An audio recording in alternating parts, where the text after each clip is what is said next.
전혀 인지하지 못했습니다. 저도 역시 걱정하고 반대했습니다.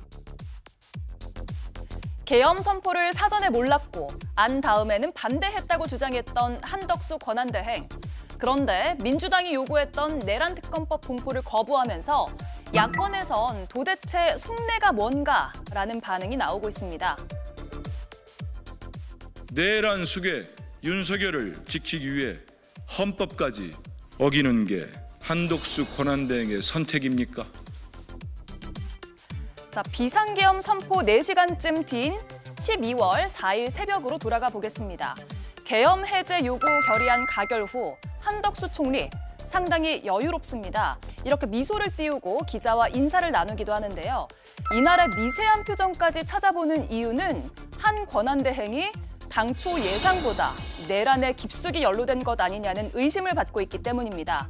과연 앞으로 대행의 대행체제가 펼쳐지게 될지 아니면 한 권한대행을 조금 더 지켜보려 할지 궁금해집니다.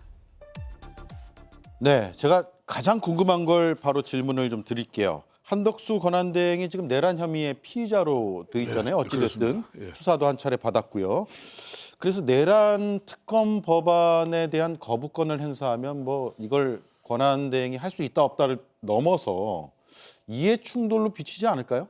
뭐 100% 이해 충돌이죠. 그러니까 민주당이 몇 가지 정책 법안에 대한 거부권을 행사한 것을 가지고는 탄핵에 착수하지 않았지만 내란 특검을 거부할 경우에 이거는 이해 충돌일 뿐만 아니라 이 국민적 관심사인 내란 사건의 진상조사를 막고 책임자 처벌을 막는 행위이기 때문에 탄핵 사유가 된다고 봐서 지금 압박을 하는 겁니다. 그래서 저는 뭐 다른 것은 윤석열 대통령이 계속 거부권을 행사해 왔던 것이 연장선에서 살 수밖에 없다고 변명한다 하더라도 내란 특검 문제는 이건 역사적인 문제이기 때문에 저는 한덕수 대행이 당연히 거부권을 행사하지 않고 받아들일 줄 알았어요. 그게 순리라고 생각했거든요. 네. 근데 이거를 지금 여야의 협의로 넘긴다든가 혹은 거부권을 행사하겠다고 나오는 것은 좀 충격입니다. 네. 저는 도대체 무슨 생각을 하고 계시길래 이걸 거부하는지 사실 저도 좀 궁금해요. 네. 근데 이거는 명백히 거부권 행사할 경우에는 저는 탄핵을 해야 된다고 생각합니다. 탄핵의 필요성이 있다고 말씀하신 거네요. 왜냐하면 제가 안 그래도 그 질문을 드리려고 했는데 평소에 이제 탄핵을 잦게 이렇게 주장하는 것을 저는 오히려 비판적으로 그렇습니다. 보는 시각이었는데 네. 한덕수 권한대행이 이 내란 특검을 거부하는 것은 탄핵 사유가 되고 해야 된다라는 입장이시네요. 네. 다른 것은 저는 뭐 정책적인 사안이나 다른 네. 것은 조금 뭐 좀 더 기다려줄 수 있다고 보는데 내란 특검을 거부하는 것은 저는 더 기다릴 수 없다고 생각합니다. 예. 지금 이제 한덕수 권한 대행 체제로 그나마 대한민국의 국가의 불확실성 그리고 이제 이 국정 공백이나 혼란 이걸 조기에 수습하기 위한 그런 지금의 역할은 사실상 이 대통령 권한 대행이 뭐 힘을 발휘해가지고 어떻게 할 수가 없어요. 네. 지금은 국회가 정치적 안정을 통해 가지고 대신인도라든지 또 국가의 불확실성을 조금이라도 줄여가지고 그렇지 않아도 지금 엄동설한 민생 경제와 또 뭐 하루가 다르게 지금 고환율 문제 이런 거에 바로 기업에 큰 영향을 끼치고 있지 않습니까? 네. 저는 그런 측면에서 이제는 국회가 12월 3일 윤석열 대통령의 비상계엄권 발동에 대한 그 부분은 잘못됐다는 판단을 가지고 이미 탄핵 소추가 이루어졌지 않습니까?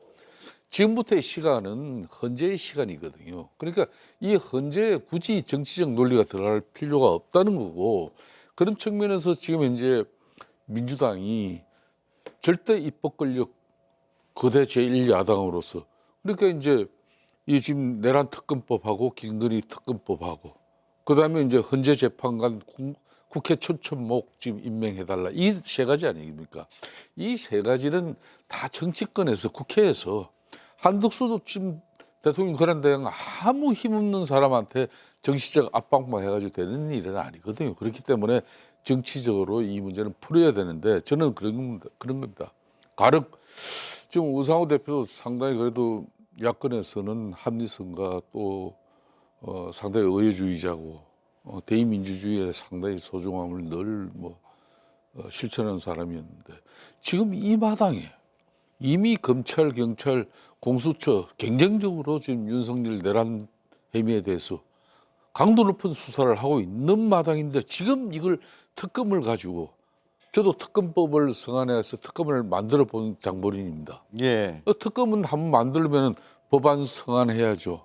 그 법안 안에 또 담는 특검은 누가 할 거며 또 검사 몇 명 파견, 수사관 몇 명, 특검 사무실은 어디로 할 것이며 특검 수사 개시는 언제부터 해가지고 언제까지 할 거며 이게 지금 당장 시작해도 한 달이 준비하는데 한 달이 넘게 걸려요. 언제 국회가 합의해가지고 이 법안을 성언합니까? 예. 그리고 그거보다는 헌재가 지금 헌재는 헌재대로 탄핵 소추에 대한 심판하고 수사 주체들은 올바른 수사하면 되는 거예요. 이걸 정치가 자꾸 개입해가지고 그러면 특검이 필요 없이 지금 검경 공수처가 경쟁적으로 하고 있으니까 수사기관에 맡겨놓자. 그러니까 대려 지금 이제 민주당 이재명 대표 입장이나 민주당 입장이 이제는 패를 정확하게 보여줘야 돼요. 네. 우리가 실질적으로 원하는 것은 국회 추천목 헌재 재판관 빨리 임명을 해라 우리가 이건데 이거 그냥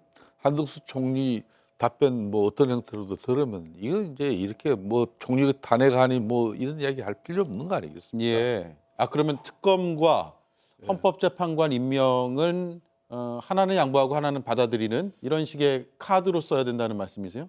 그러니까 김건희 여사 특검. 예. 제가 볼 때는 이 내란 특검법은 실효성이 없어요 지금.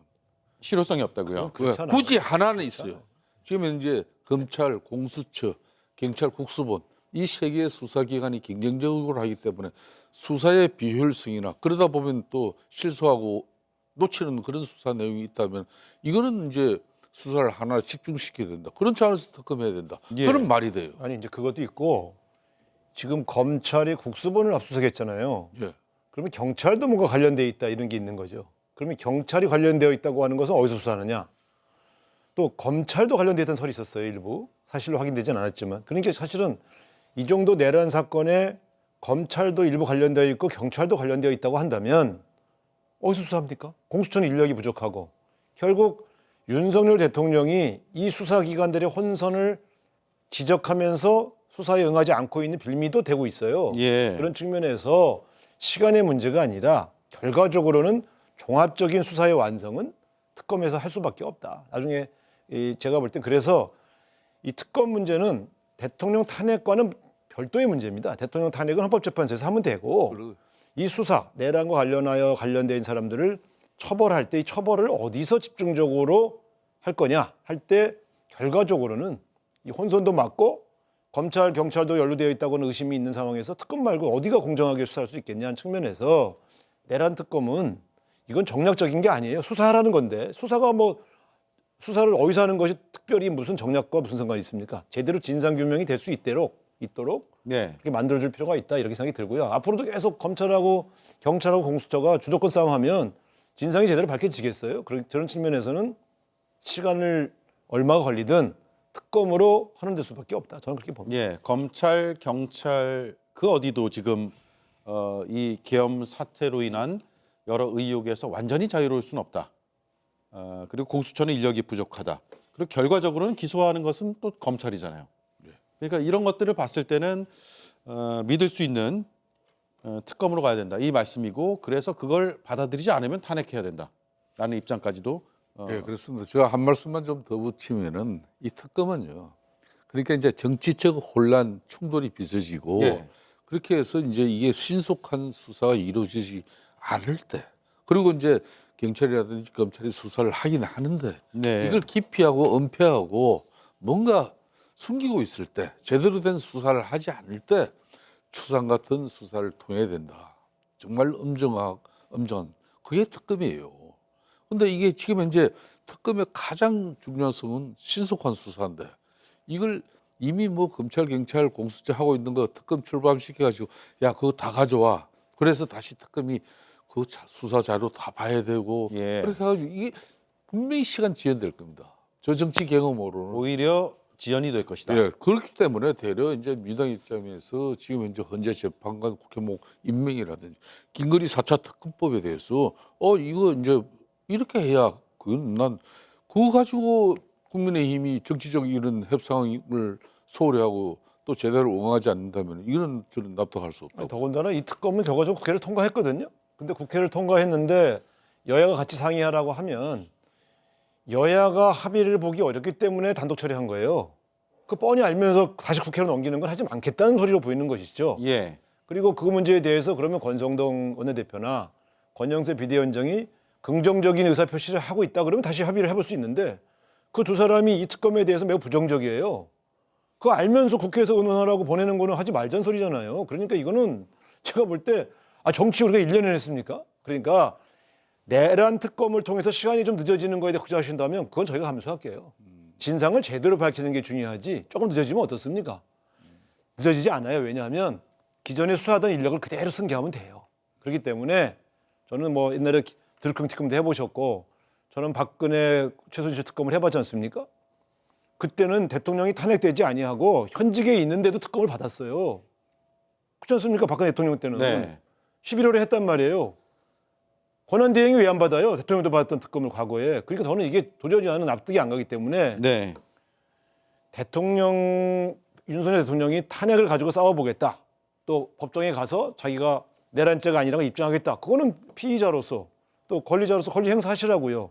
왜 시간을 끄냔 말이에요. 많은 국민들이 답답해하는데. 네. 그래서 저는 이런 식의 시간 끌기 전략에 여당과 그리고 그 여당의 마치 하수인처럼 한덕수 권한대행이 이용당하는 것은 전 용서할 수가 없어요. 좀 네. 그런 상황이 아니에요. 지금. 예. 한덕수 지금 총리 권한대행이 실질적인 대통령 권한을 막강하게 행사해가지고 이 수사 주체들이 수사를 갖다 대충 하고 기피하고 은폐하고 증거를 인멸시키는 그런 이상한 행동을 한다 그러면은 저는 지금 당장이라도 합의에 의한 특검 만들어야 된다고 생각합니다. 저는 이걸 가지고 우리 국민들이 12.3 그 엄중한 상황을 갖다 다 지켜본 이 상황을 정치권에서 이걸 해야 되냐 말아야 되냐 이 논란 벌릴 이유가 없는 거예요. 아니, 그런데 내란 특검을 왜 반대하냐고. 그런데 왜 반대? 이게 무슨 정치와 무슨 상관이 있어요? 그런데 중요한 것은 제가 아까 얘기했잖아요. 만일 이걸 봐가지고 특검이 수사가 길이 늘어지고 지연돼 가지고 그런 걱정 때문이면 아니, 마시라고. 현재 현재 신속하게 수사할 수 있도록 특검을 잘 현재 짰으니까. 재판은 지금 현재 심리 기간은 6개월 안에 심판까지 다 해야 되잖아요. 그죠? 그렇지 않습니까? 안 그렇습니까? 헌법재판은 헌법재판이고 예. 수사는 수사라니까요. 그러니까 예를 들어 우리가 그때 과거에 윤석열 대통령이 수사팀장 하던 그 특검이 예. 헌법재판 때문에 수사를 미루지 않았어요. 대려 지금 민주당은 이런 요구를 해야 돼요. 도대체 왜 2016년도처럼 안 하는 거냐고. 대려 2016년 어떻게 했습니까? 이런 때는 야권에서 국정조사하자 그래야죠. 국회 차원에서 추상 같은 국정조사를 통해 가지고 국정조사는 지금 추진되고 있죠. 추진하고 있지 않습니까? 오원시 그러니까 의장이. 그런 걸 대려 지금 이 마당에 국회 정인들 불러가죠. 거기서 위정죄 엄중하게 다루는 그런 딱 상황 만들어 놓고 국회가 국정조사하면 훨씬 더 이 수사 저는 주체들이 하기 찬성입니다. 더 좋아요. 저는 국정조사를 제일 먼저 하자고 하는 주장한 사람이에요. 예. 국정조사도 하고 예. 국정조사는 불법 행위를 통해서 처벌을 해야 될 사람이 아닌 사람조차 불러서 진상을 조사하는 거예요. 그러니까 그 의미가 있죠. 근데 그거와 별개로 이번 내란에 가담한 정도가 강한 사람들은 처벌해야 되지 않습니까? 처벌하기 위한 목적으로 하는 특검은 특검대로 해야 된다는 얘기예요. 저희가 볼 때 네. 아니 이게 도대체 뭘 하면 뭘 안 하고 하는 문제가 아니라니까요. 알겠습니다. 자, 시간 끌기 조금 전에 얘기가 나왔는데 시간 끌기로 의심되는 속보가 하나 들어왔습니다. 아직까지도 공수처에서 소환 조사를 통보했지만 오늘 출석을 안 했잖아요. 6시 현재까지 연락이 없습니다. 윤 대통령 측은요. 그리고 시간 끌기 얘기가 나왔으니까 마지막으로 질문 하나 더 드리고 다음 주제로 넘어갈게요. 헌법재판관 임명 문제는 이 권한이 그러면 어떻게 되느냐에 대해서 헌재에서도 권한대행이 할 수 있다. 대법원에서도 오늘 새롭게 나온 입장을 보면 할 수 있다. 그래서 헌법을 해석할 수 있는 큰 두 기관이 다 가능하다고 하는데 왜 안 하는 것으로 보이는지 혹은 할 수 없다라고 여당에서 주장하는지 그게 결국은 시간 끌기가 아니냐, 탄핵 심판을 늦추려는 거 아니냐라는 의구심으로 이어지고 있습니다. 의견을 한 번씩 들어볼까요? 먼저 우상호 의원님. 100% 시간 끌기죠. 예. 그러니까 아까 말씀하신 것처럼 이게 과연 권한대행의 권한일까? 뭐 판단이 다를 수 있어요. 한번 물어보고도 싶고 뭐 여당 입장에서는. 그런데 이럴 때마다 우리가 가장 존중했던 기관은 첫 번째가 헌법재판소. 네. 그러니까 이게 헌법에 부합하느냐 아니냐에 대한 이 유권 해석은 헌법재판소가 갖지 않습니까? 그래서 우리가 권한쟁의 심판도 헌법재판소에 물어보기도 하고 또 두 번째로 우리나라의 가장 최고의 법률 전문가들로 구성된 게 대법원 아닙니까? 네. 그렇다면 법률적 해석에 대해서 헌법재판소에서도 권한대행이 지명할 수 있다고 하고 대법원에서도 그것은 지명할 수 있다고 이미 권위 있는 두 개의 최고 재판소에서 유권 해석을 했으면 네. 정치인들이 왈가왈부하다가도 그럼 저쪽에서 유권 해석을 내렸으니 그에 따라 합시다 하는 것이 순리죠. 최고의 법률 전문가들이 내린 유권 해석을 놓고서 자꾸 단소리를 하는 건 그건 옳지 않습니다. 더구나 지금 한덕수 권한대행이 다시 의회에서 여야 간 합의해 주세요라고 넘겼지 않습니까? 이건 이미 의회에서 추경호 원내대표와 박찬대 원내대표가 2대1로 하기로 하고 인사청문회를 하기로 합의한 사항이에요. 그럼 의회에서는 이미 한번 합의해서 지금 절차를 밟고 있거든요. 네. 근데 왜 권한대행이 감히 국회에서 이미 합의했던 걸 다시 합의해달라고 넘기는 경우가 있습니까? 이런 권한은 권한대행이 없어요. 그렇기 때문에 저는 이런 식의 이런 월권을 한덕수 총리가 한단 말인가? 전 있을 수 없는 일이에요. 한 번 한 합의를 왜 다시 합의하라고 던지냔 말이죠. 그래서 저는 이런 여러 가지 행위를 볼 때 대통령보다 더 세게 지금 권한을 행사하는데 네. 저는 그렇게 보면서 이 사람 안 되겠다. 그러니까 원래 이런 문제는 당연히 유권 해석을 한 헌법기관들이 유권 해석을 받고 그러면 헌법재판소와 대법원에서 그렇게 해석을 했으니 저는 그걸 임명하겠습니다. 이렇게 얘기하는 것이 맞죠. 네. 지금 이제 우상호 대표께서 하신 말씀을 제가 뭐 부정하면서 반박하려고 한 이야기가 아니에요. 논리 모순이 이제 지금 민주당 상황에서 모순이요. 예, 제가 이 이야기를 드리는 거예요. 그러니까 지금 이제 한덕수 총리 그러니까 대통령 권한 대행이 권한 대행으로서 권한 행사를 하지 않는다고 지금 이제 쉽게 말하면 한덕수 대통령 권한 대행을 지금 이제 다시 탄핵하겠다는 거 아니겠습니까? 물론 그걸 잠시 보류는 했습니다만은 근데 이 대통령 권한 대행으로서 한덕수 총리를 갖다가 이렇게 또 탄핵하는 그 의결 정족수 요건은 총리 쉽게 말하면 의결 정족수 요건 가반 출석에 가반 찬성이 된다. 네. 그런 논리로 지금 가고 있잖아요. 그죠? 예. 그리고 이제 지금 이제 왜 현재 재판관 임명 부분은 대통령 권한 대행으로서 왜 똑바로 임명하지 않느냐. 이런 압박이거든요. 그거 안 하면 당신 탄핵당한다. 이 이야기인데 저는 이제 오직 하면은 한덕수 이제 대통령 권한 대행이 정치권에서 한쪽에서는 이거 지금 현재 대통령 권한 대행으로서 가장 소극적인 권한 대행으로서의 역할을 해야 되는 것이지. 네. 이걸 뭐 자신이 범위를 대행으로서의 그 범위를 넘어선 뭐 그런 행사를 하지 안 된다. 네. 이런 이야기를 하잖아요. 그러니까 이 한덕수 대행 입장에서는 그렇지 않아도 지금 참 어려운 실정이다 보니까 국회에서 정치권에서 이 문제를 가지고 논란을 없애 주십시오. 그 이야기인데 저는 이 문제도 그렇게 보는 거죠. 이게 이제 내란 특검과 김건희 여사 지금 4차 특검법 그리고 국회 헌재 재판관 지금 현재 임명권 이런 걸 패키지로 묶어가지고 저는 정치적으로 이 부분을 권한 대행에게 정치적 부담을 들어주는 게 더 여야가 맞다고 봐. 타협과 협상을 해보자 예, 이 말씀이네요. 그렇게 하면 난 답이 나온다 봐요. 더군다나 우상호 대표님 말씀처럼 네. 뭐 헌재도 그렇고 대법의 입장도 권한 대행으로서 뭐 이 부분에 임명하는 데서는 크게 문제가 없다 그러면 앞으로 이제 민주당 입장도 사사건건 자신들에게 협조하면은 대통령 권한 대행으로서 인정해주고 그렇지 않으면은 당신은 총리야. 일국의 대통령이 둘이 될 수는 없어. 이게 박찬대 원내대표 입장이다. 그렇기 때문에 당신은 총리 의결 정족수로 가지고 탄핵해도 돼. 이런 식으로 급박하고 협박하는 건 맞지 않아요. 아니 그거는 그렇기 때문에 의결 정족수 문제도 예. 결국은 헌법재판소의 유권 해석을 받아야 돼요. 그렇지 않습니까? 이걸 뭐 정치인들끼리 150명이다 200명이다 싸울 이유가 뭐가 있어요? 우리는 항상 헌법적 해석은 네. 권위 있는 헌법재판소의 유권 해석을 받으면 됩니다. 그러니까 여야가 나는 김성태 의원 말씀에 동의하는 것이 여야가 앞으로는 국정 안정을 위해서 또 여러 가지 민생 경제 회복을 위해서 머리를 맞대고 여러 가지를 더 이상 정쟁의 수단으로 만들지 말고 가능한 한 협의해서 합의하는 게 좋습니다. 그래서 그걸 여야 의정협의체에서 해보자고 주장했고 처음엔 거부했지만 지금은 합류하기로 했어요. 예. 국민의힘이. 그러니까 앞으로 논의할 사안은 그렇게 하면 되는데 이미 추경호 원내대표와 박찬대 원내대표가 합의했던 헌법재판관 문제를 왜 다시 걸어넘기냐는 거예요. 이미 한번 합의했던 것은 합의한 것이지 네. 그걸 왜 합의 안 한 거를 가정해서 다시 얘기하라고 넘기냐. 국무총리 권한대행께서 그건 있을 수 없다는 얘기고 알겠습니다. 아까 그 얘기는 이렇게 했고요. 그래서 예. 제가 볼 때 이게 정족수가 되냐 안 되냐의 문제는 일단 이제 지금 아직 날짜는 안 잡았습니다만 저는 가능한 한 총리의 권한대행의 탄핵은 안 했으면 좋겠다는 입장이에요. 그렇기 때문에 저희가 말씀드린 건 순리대로 하셔라. 총리가 순리대로 하면 탄핵 안 합니다. 그러니까 압박하는 게 아니에요. 순리대로 하시라는 거예요. 순리대로.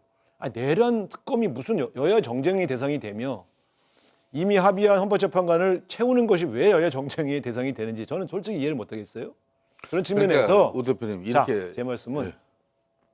순리대로 하시면 민주당이 탄핵 안 합니다. 민주당도 걱정하거든요. 그러니까 제가 볼 땐 과거의 황교안 권한대행보다 한덕수 권한대행이 훨씬 좀 잘 못하고 있어요. 이렇게 하시면 안 돼요. 그러니까 그래서 저는 내란 특검 문제와 이거는 뭐 되게 탄핵에 관한 굉장히 중요한 문제고요. 헌법재판소 임명은 헌법재판소가 괜찮다는데 네. 왜 그걸 안 하시는지 모르겠어요. 알겠습니다. 마지막으로 드릴게요. 그러니까 이제 우상호 지금 이제 의원께서도 쭉 정리를 잘 했어요. 그렇듯이 지금은 이제 12.3 비상계엄에 대한 그런 직권남용과 또 내란 혐의에 대한 것은 이미 네. 수사 주체가 정말 한 점 의혹 없이 이걸 밝혀내기 위해서 제가 볼 때는 밤잠 안 자고 지금 노력하고 있어요. 그렇기 때문에 이제 국회가 또 탄핵 소추를 이미 결정했지 않습니까? 이제 탄핵의 시간은 이게 헌재에 있거든요. 그러니까 헌재에 맡겨두고 제1야당 그러니까 제1야당도 그냥 야당이니까 무려 170석 가진 거대 입법 권력이에요. 이 거대 입법 권력이 그냥 일방통행식으로 또 내란 특검법이다 뭐다 이래가지고 자꾸 정치적으로 행정부 수반 지금 없으니까 이제 또 대행까지도 그런 협박을 통해서 이렇게 가져갈 게 아니라 정치를 해야 되겠죠. 그렇기 때문에 지금은 오로지 민생 경제와 이 엄동선을 나기 위한 그런 특히 이 고환율 시대에 정말 대한민국 어떻게 버텨야 될 건지 이런 걸 가지고 대려 이재명 대표가 지금은 포용하고 배려하는 그런 정치력을 보여준다면은 알겠습니다. 또 다른 대한민국이 될 거예요. 예.